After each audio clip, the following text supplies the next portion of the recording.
Glória a Deus, queridos.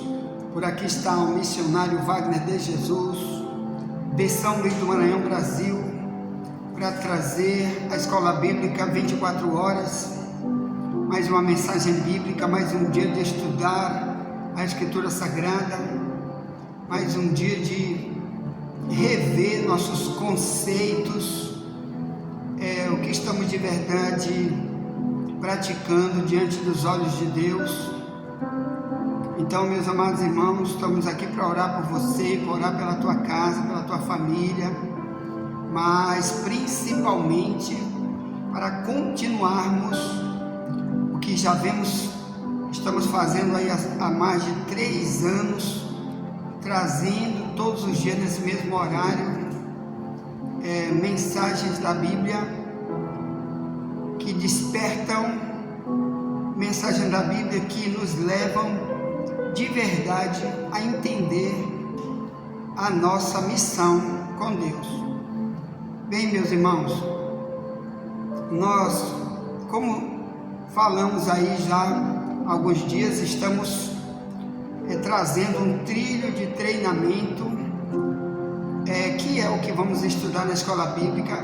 Já enviamos para você ontem, para todos os grupos de WhatsApp, o nosso trilho de treinamento aí com um resumo, com mais de 50 itens, com o tema o que Deus cobra de mim como servo dele.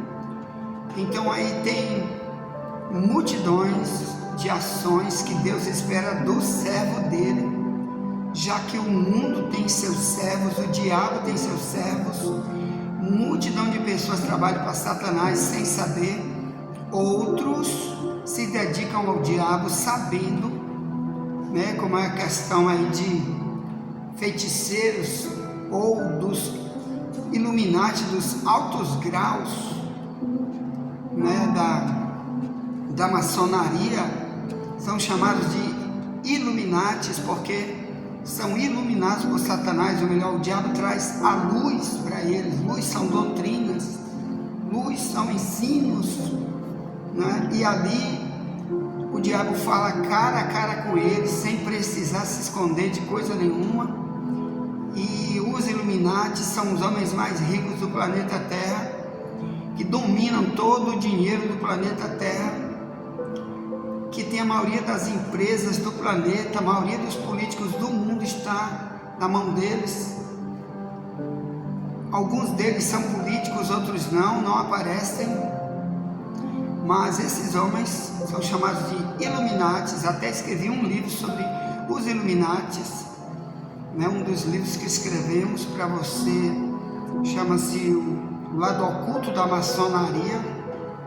Então, lá nesses Illuminatis, você sabe quem fundou o grupo dos Illuminatis foi a Igreja Católica, foi um padre jesuíta, por isso que os jesuítas até hoje são a cabeça do grupo dos Illuminatis. O Vaticano é que domina, eles que fizeram aquela nota de $1, que tem um olho que tudo vê, uma pirâmide da maçonaria, eles que fizeram. Bem, então os Illuminatis, eles estão servindo a Satanás, sabendo que é o diabo, que é o pai deles, que é o diretor, que é o Senhor. Mas multidão de pessoas que estão no planeta Terra servem o diabo, aqueles que não são cristãos e não sabem disso. Por isso nós estamos aqui estudando o papel do cristão como servo, já que o diabo tem os seus que trabalham para ele, uns sabendo, outros sem saber, onde o diabo está camuflado totalmente e não deixa ninguém saber que é ele que está por trás. Mas outros, ele se manifesta porque esses procuraram ele para pactos. Os que procuram o diabo para pactos, ele se apresenta de várias formas e trabalha com eles de várias formas. Isso são centenas e centenas de testemunhos que estão no YouTube aí, de pessoas que agora são cristãs, que um dia se envolveram na magia negra, como tem aí o testemunho da irmã Dalva, que foi uma freira da Igreja Católica e ao mesmo tempo espírita, e ela dizia que dali ela foi parar na magia negra, onde o próprio diabo falava cara a cara com ela, se revelava e punha ela para trabalhar como serva dele. Depois você adiciona aí no YouTube, digite Testemunho da Irmã Dalva, ex-freira. Agora ela é uma missionária de Cristo da Assembleia de Deus. Ponto. Bem, querido, estamos estudando então hoje o item 33, que está aí no seu trilho de treinamento. Nesse treinamento, Deus vai nos levar a escolher, no meio de mais de 50 itens que estão aí na tua mão, um deles para a gente estudar. O de hoje vai ser o 33. O tema, o servo cego, de Isaías 42:19, ou melhor, não é aquele que tem um olho físico, é aquele que não tem um olho espiritual, tá bom? Esse é o servo cego, que está descrito na Bíblia dezenas e dezenas de vezes, tá certo? Porque é assim que está a multidão de pessoas que dizem, sou servo de Cristo, mas está igual Israel da época de Isaías, cego, não consegue ver o mundo espiritual. Bem, então vamos orar primeiro para iniciar o trabalho do Senhor, para a gente começar a entender mais essa área que todo servo de Cristo precisa entender. Para quê? Para se inserir nesta área, senão ele vai perder para Satanás. O diabo vai ficar rindo da cara dele, dizendo, está trabalhando aí, mas não é para o Deus dele, é para mim, porque está cego, não sabe exatamente a quem está servindo. Então vamos lá. Primeiro vamos orar para iniciar o trabalho do Senhor. Vamos orar. O Brasil precisa orar. Vamos orar.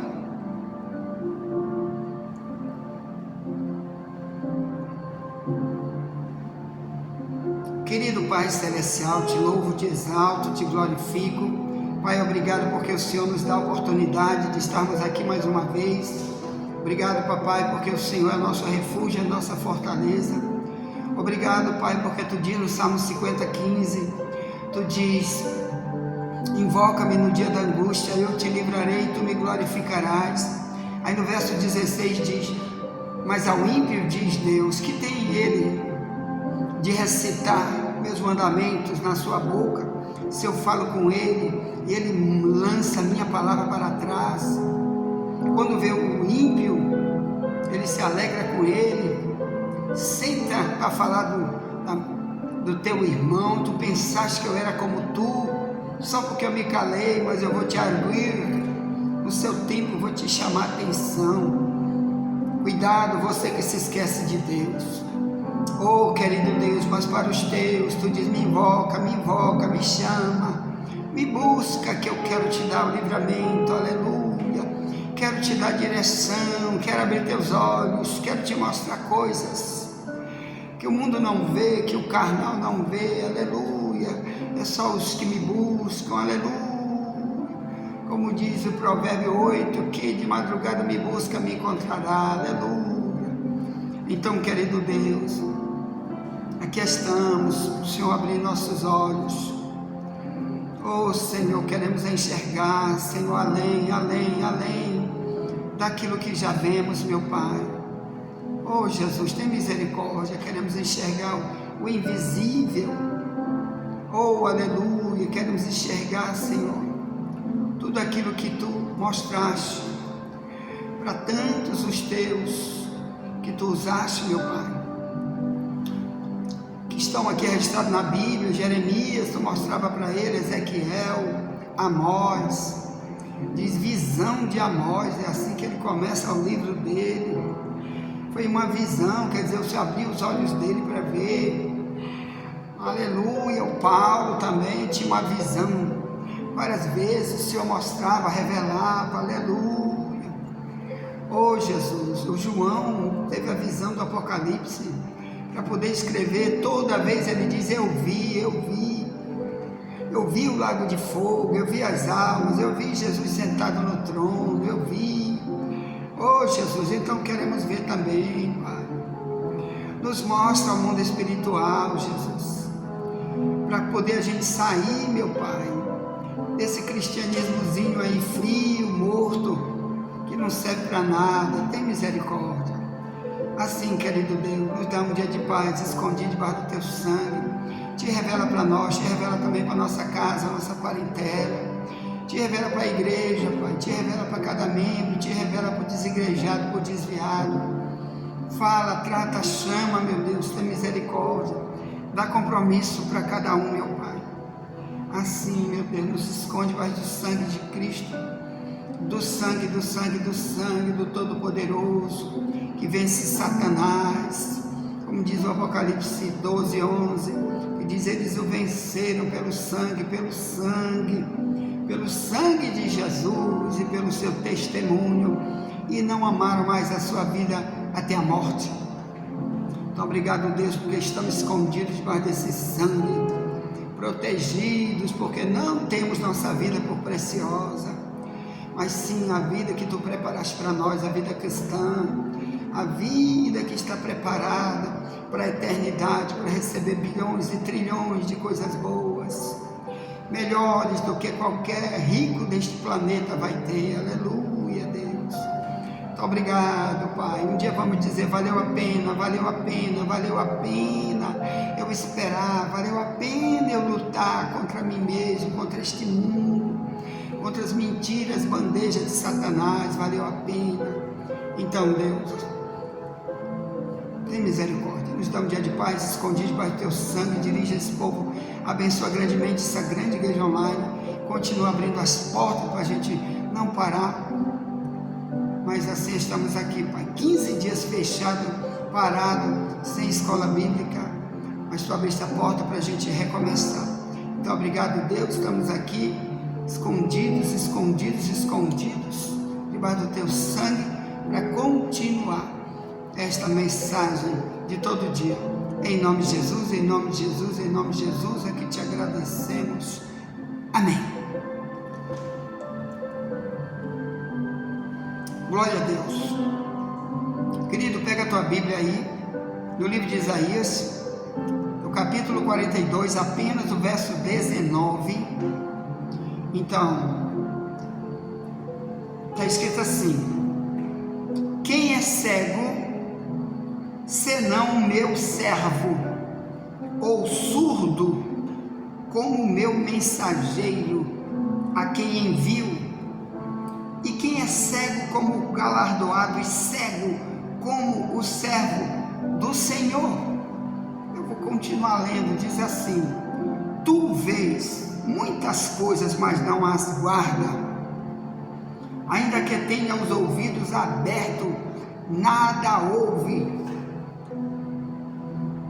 Verso 21, o Senhor se agradava dele por amor da sua justiça, engrandeceu-o pela lei e o fez glorioso. Isso aqui é falando para o povo de Israel, o servo aqui é Israel. O verso 22 diz: mas este é um povo roubado, saqueado, todos estão enlaçados em cavernas, escondidos nas casas dos cárceres, são postos por presa, ninguém há que os livre por despojo, e ninguém diz restitui. Aqui é uma visão que Isaías estava tendo com o futuro de Israel, irmão. Deus estava abrindo os olhos dos profetas. Era assim que ele fazia para poder eles verem. É como o livro de Jeremias, quando escreve o livro de Lamentações, que ele começa a chorar o tempo todo. É porque Deus abriu os olhos de Jeremias para ele ver a cidade. Quando Nabucodonosor já estava invadindo a cidade, antes de acontecer, Deus mandou ele escrever o livro de Lamentações, que era para avisar como eles iam sofrer por ter renunciado a toda mensagem que Jeremias dava para eles. Ele chorava porque ele, de olho aberto, Deus revelava: olha aí, Jeremias, o que vai acontecer com eles? Olha aí, Jeremias. E ele chorava. Por isso que ele é conhecido como o profeta chorão, que está aí na Bíblia. Bem, Aqui, meu irmão, eu li na minha Bíblia, na tradução mais antiga, Ferreira de Almeida, revista corrigida, que está mais perto do original. E por aqui você começa a ver, onde ele começa a dizer para Israel: tu vês muitas coisas, mas não as guarda. É o verso 20. Ainda que tenha os ouvidos abertos, nada ouve. Por quê, meus irmãos? Porque o mundo espiritual não é igual ao mundo físico. E muita gente de hoje é igual o tempo do período de Isaías, que tem olho, mas não vê. É isso que ele queria dizer. Como Jesus disse lá para a pessoa que está cega espiritual, né? Bem no final de João 9, que vamos ler ainda hoje, vamos estudar sobre isso. Ele diz para o povo, para os fariseus, ele disse: olha, se vocês dissessem que enxergam, então o pecado de vocês não existe. Mas se vocês disserem enxergamos, aí Jesus diz, então o pecado de vocês permanece. Nós vamos estudar sobre isso. Pessoas que dizem que enxergam o mundo espiritual, mas continuam no pecado, como os fariseus. Eles estão cegos, por isso continuam no pecado.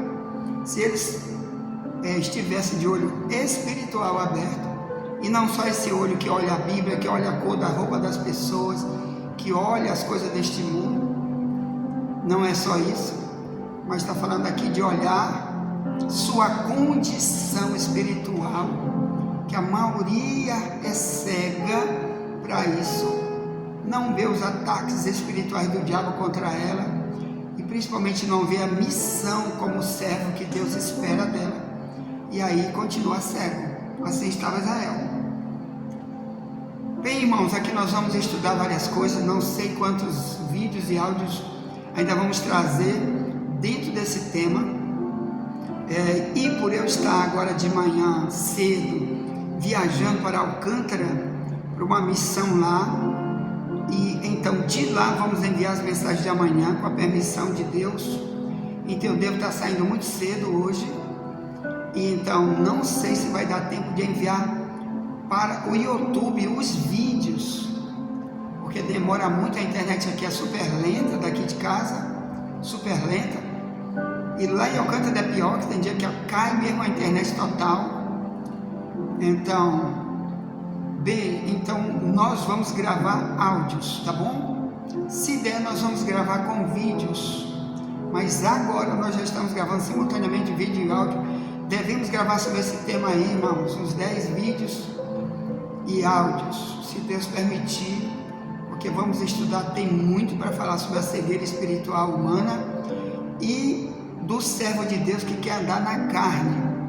Tem a diferença entre quem anda na carne e quem anda no Espírito, diz a Bíblia, em vários alertas que Paulo escreve em Romanos 8, em Romanos 6, em Gálatas 5 e por aí vai.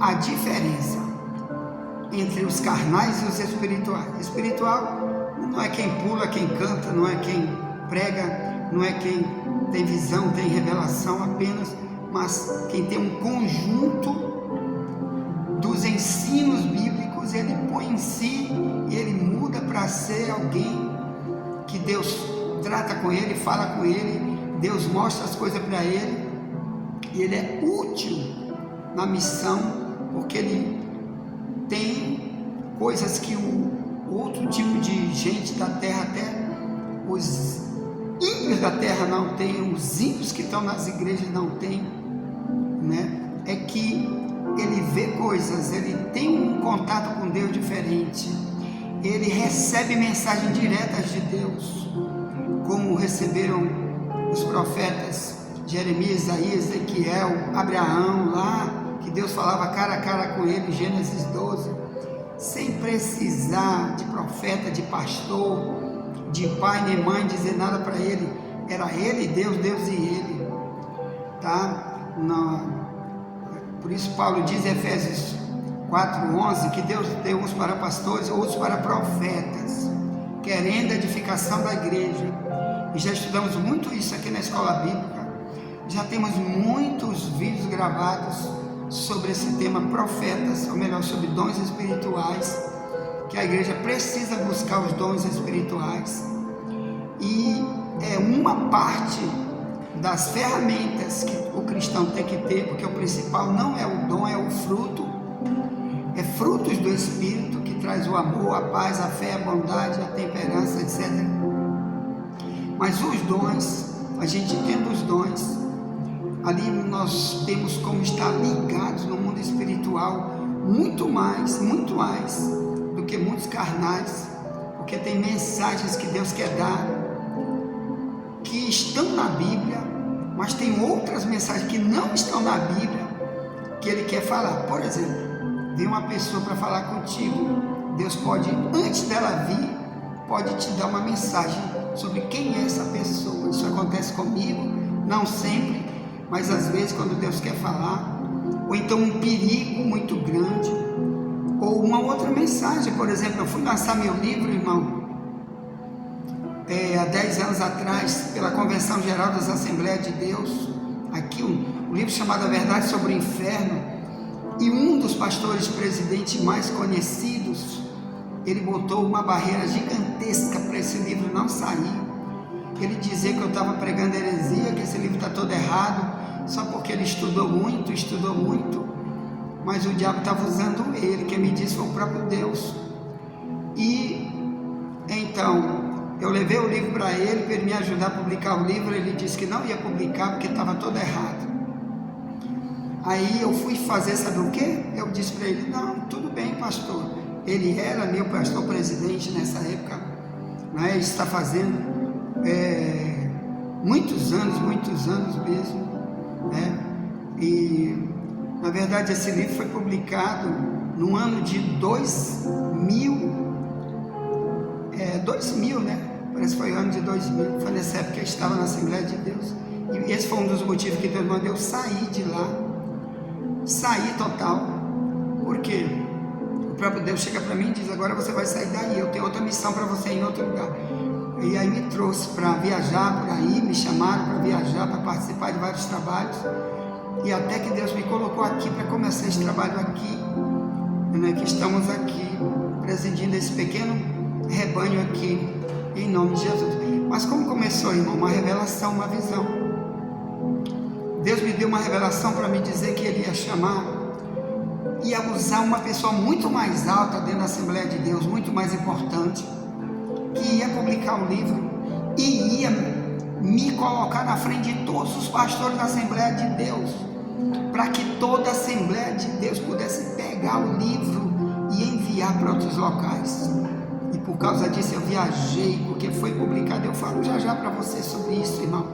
Por isso que é bom a gente ter um contato com Deus, a sinceridade com Deus, porque o diabo pode usar alguém cego totalmente para não permitir que a obra de Deus vá para frente. E Deus tendo um propósito específico ali, Ele vai mover céu e terra, mas Deus vai fazer a gente ver, não é, o que Ele está fazendo para que a obra dele apareça, não para exaltar ninguém, mas para o nome dele ser exaltado, porque Ele tem prazer que Ele seja conhecido pelas coisas que Ele faz, para a gente testemunhar que Ele é o mesmo. Mas eu falo disso já. Bem, bom, enviei essa mensagem para alguém, já voltaremos. Vamos continuar falando sobre o profeta cego, o atalaia cego, que fala a palavra, mas é cego, melhor não vê nada, e aí muito prejuízo ele pode ter por causa disso. Cuidado com isso. Bom, envia essa mensagem para alguém, já voltaremos. Nunca te esquece, somente a verdade nos libertará.